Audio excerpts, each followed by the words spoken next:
Buenos días, jóvenes. Hoy vamos a ver un tema muy importante a nivel médico y microbiológico, el cual es una enfermedad infecciosa, la tuberculosis.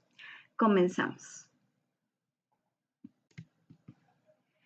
Bueno, la tuberculosis es una enfermedad que se ha dispersado mundialmente y se cree que alrededor de un cuarto de la población mundial está infectada con tuberculosis en forma latente en la mayoría de su proporción. Bueno, el agente causal de la tuberculosis es Mycobacterium tuberculosis, los cuales nos enfocaremos a su epidemiología, así como generalidades de esta bacteria. Un poco de historia. La primera persona en aislar el agente causal de la tuberculosis fue el médico y bacteriólogo Robert Koch, el cual es un alemán que en 1882-1884 creó una serie de apartados, los cuales denominó los postulados de Koch, los cuales son 4. El primero nos dice que el organismo patógeno sospechoso debe estar presente en los animales enfermos, pero no debe estar presente en los animales sanos. Y esto se puede ver a partir de una muestra de sangre en el microscopio en las cuales se podría observar el patógeno sospechoso, el cual, en organismos enfermos, el cual no estaría presente visualmente en organismos sanos. El segundo postulado nos dice, una vez teniendo un organismo candidato como patógeno, este debe ser cultivable y aislado para tener un cultivo puro y así obtener colonias y ver la morfología de este candidato patógeno. El postulado 3 nos dice que a partir de los aislados del patógeno sospechoso, si este es administrado en un organismo sano, este debe manifestar la infección o la enfermedad que primeramente se observó en el primer animal enfermo. El cuarto postulado es la corroboración del postulado 1, 2 y 3, el cual nos dice que el organismo que se enfermó, al, al tomar una muestra de sangre, deberíamos ver a través del microscopio al mismo patógeno que se sospechaba era causante de la enfermedad y se puede para posteriormente ser cultivado y aislado de manera pura. Los postulados de Koch fueron un hito tan importante porque a partir de ahí se descubrieron muchas enfermedades, muchos agentes causantes de las enfermedades. Entre ellas, pues fue la tuberculosis, el cólera, entre otros, así como el carbunco. Mycobacterium tuberculosis, bueno, esta bacteria que pertenece a la clase Actinobacterias y es el agente causal de la tuberculosis, tiene ciertas características en su genoma.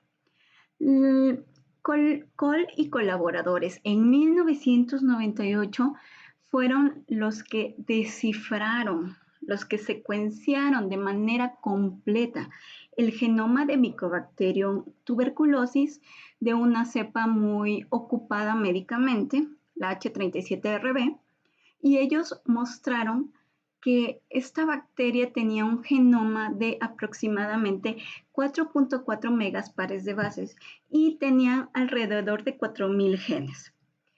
Otra característica de esta bacteria es que presentan alto contenido de GC genómico, el cual se puede ver reflejado un sesgo en la composición de sus proteínas. Otra característica importante es que esta bacteria es considerada gram positiva y es en forma de bacilo, como lo observamos aquí en estas imágenes.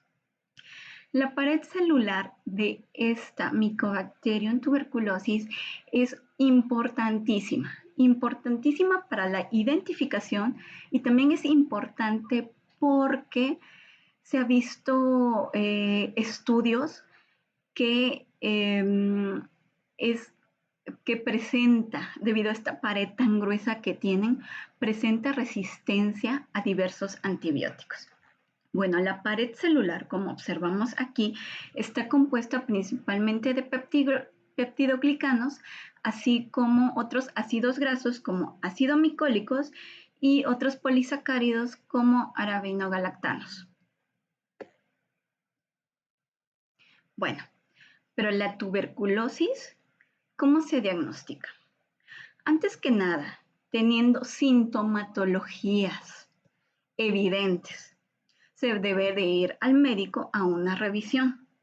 Estas sintomatologías, las que prevalecen principalmente es mucha tos, que puede ir acompañada con sangre y pérdida de peso, entre otras condiciones. A partir de la valoración de un médico, pues va a mandar ciertas especificaciones para corroborar si hay o no hay tuberculosis. Entre ellas va a mandar una placa de rayos X o una tomografía para ver la condición de los pulmones de la persona. Si esta radiografía presenta cavidades, hay una señal que nos puede acercar de que es una persona que lleva la enfermedad. Otra cosa que pueden hacer es, a partir de una muestra de sangre o de esputo, las cuales deben ser cultivadas en medios específicos, como es del de Lowenstein-Janssen, como observamos aquí, y a partir de aislados puros de esta bacteria, se crean tinciones para saber, para conocer si hay bacterias ácido resistentes, como son las Mycobacterium. Estas van a ser teñidas con color rojo y se podrán ver en el microscopio. Otra prueba muy oportuna y de bajo costo es la prueba de Mantoux, la cual, a partir del derivado proteico de Mycobacterium tuberculosis, esto es la tuberculina, se administra una dosis de la tuberculina en el antebrazo. A partir de la inyección, se debe de esperar de 48 a 72 horas para ver si hay enrojecimiento o si hay hinchazón. Esta hinchazón es muy importante porque a partir del diámetro de ese hinchazón se puede conocer si es positivo, indeterminado o negativo a Mycobacterium tuberculosis. Si el diámetro es mayor a 10 milímetros, este se considera positivo. Si el diámetro es entre 5 y 9.9 milímetros, es considerado indeterminado y es considerado negativo a partir de un diámetro menor a 5 milímetros. Bueno, pero Mycobacterium tuberculosis, ¿cómo se transmite? Una vez confirmado un caso de tuberculosis, pues bueno, esta bacteria prácticamente se distribuye a nivel aéreo por medio de las gotitas que un enfermo suelta, que es parte de las manifestaciones de la enfermedad de Mycobacterium tuberculosis. Y bueno, es muy fácil que una persona cercana inhale estas bacterias. Y puede haber dos escenarios: que Mycobacterium tuberculosis se contenga o que se desarrolle ya la enfermedad activa. Del 90 al 95% de los casos son contenidos en el granuloma de los pulmones y esto es considerado una infección latente.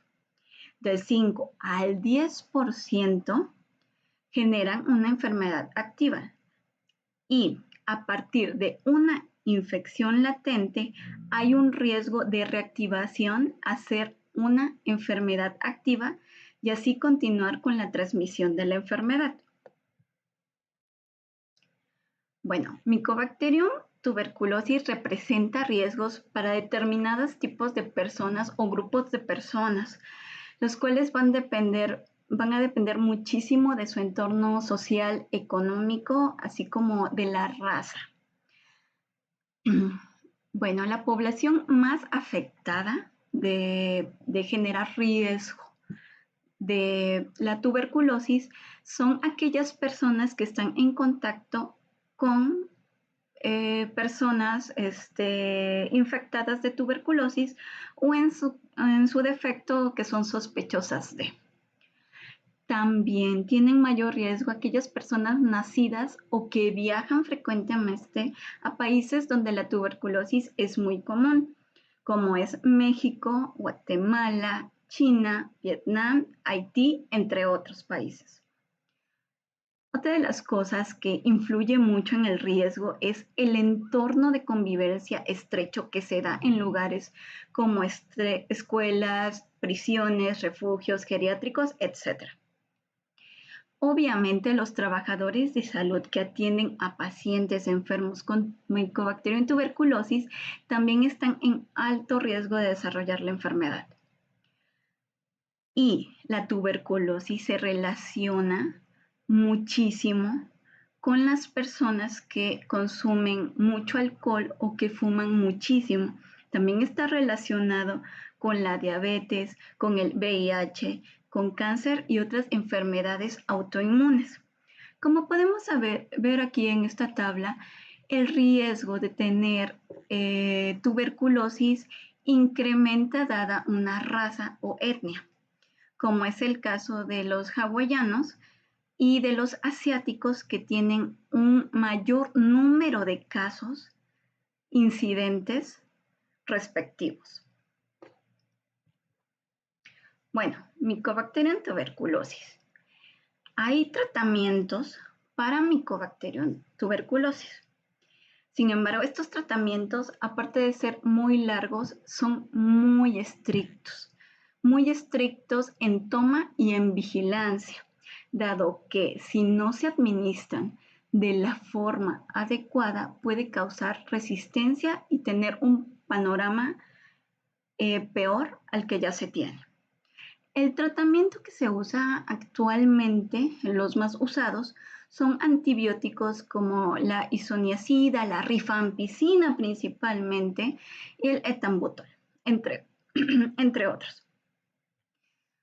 Un estudio reciente por Kim y colaboradores en el 2022 encontraron que el antibiótico rifabutina ofrecía una efectividad para la prevención y tratamiento de Mycobacterium tuberculosis. En esta imagen nada más les presento la parte donde ellos demuestran cómo dosis de rifabutina crea un efecto benéfico en el tratamiento contra la tuberculosis.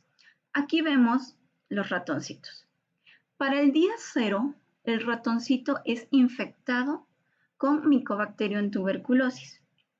Para el día 1, 7 y 28, estos ratoncitos se les extrae una muestra tanto de pulmón, de hígado y de vaso para ver las condiciones de infección o patologías de Mycobacterium tuberculosis. A partir del día 7 de infección con tuberculosis, unos ratoncitos son administrados con dosis de rifabutina, mientras que otros son administrados con soluciones placebo. Y lo que encontraron fue lo siguiente. En esta gráfica podemos observar que en el día 7, después de la infección con Mycobacterium, el pulmón, el hígado y el vaso tienen cierta cantidad de carga bacteriana, medida en unidades formadoras de colonias. Al día 28, es decir, a las 4 semanas de la infección y habiendo sido administrado en algunos ratoncitos la dosis de rifabutina, encontraron lo siguiente. Aquellos ratoncitos a los cuales se les administró placebo después de la infección con Mycobacterium presentaron incremento en las unidades formadoras de colonias encontradas en cada uno de los tejidos, incremento de micobacterio en pulmón, en hígado y en vaso. Sin embargo, con la administración de la rifabutina, encontraron que estas unidades formadoras de colonias no crecían, no se desarrollaban, no se replicaban, es decir, las mantenía a raya en estos 3 tejidos.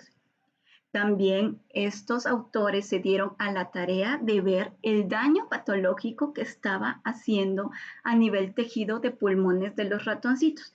Como podemos ver en estas primeras 2 imágenes de la izquierda, aquellos pulmones de ratoncitos administrados con placebo, pues se puede ver ciertas manifestaciones patológicas causadas por Mycobacterium tuberculosis, como vemos aquí.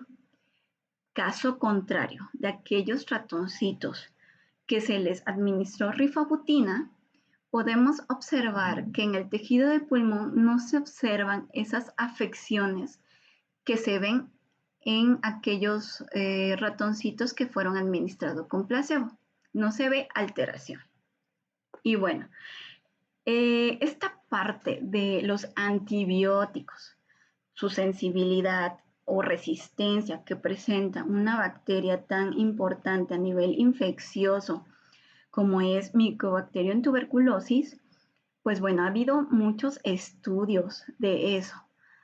¿Por qué? Porque una de las bacterias que ya es considerada multiresistente, pues es el agente causal de la tuberculosis y este es un caso pues preocupante. Un estudio realizado en este mismo año por Finzi y colaboradores te dieron a la tarea que a partir de 900 aislados de Mycobacterium tuberculosis provenientes de 4 diferentes continentes, como es el asiático, el africano, el europeo y el americano, con datos de secuenciación más completa del genoma y pruebas de concentración mínima inhibitoria, para 9 antimicrobianos encontraron lo siguiente. Y quiero que veamos la figura, esta filogenia tan bonita que hicieron.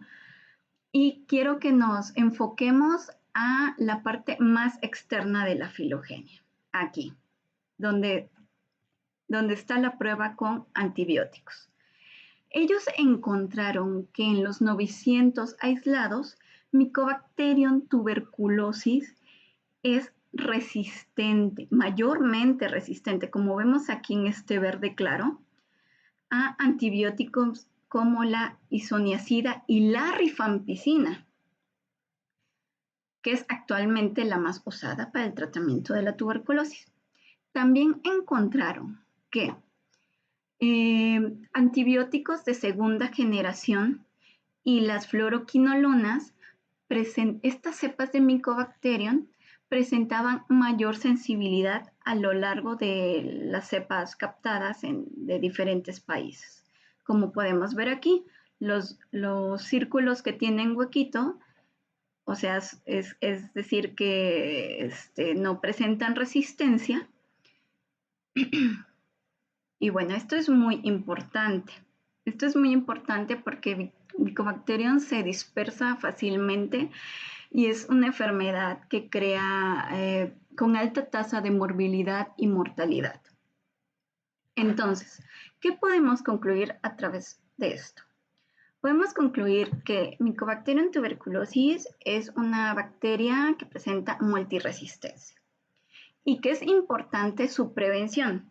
¿Cómo se previene? Bueno, seguir con el esquema de vacunación BCG, la cual es administrada en recién nacidos o en niños menores de 5 años.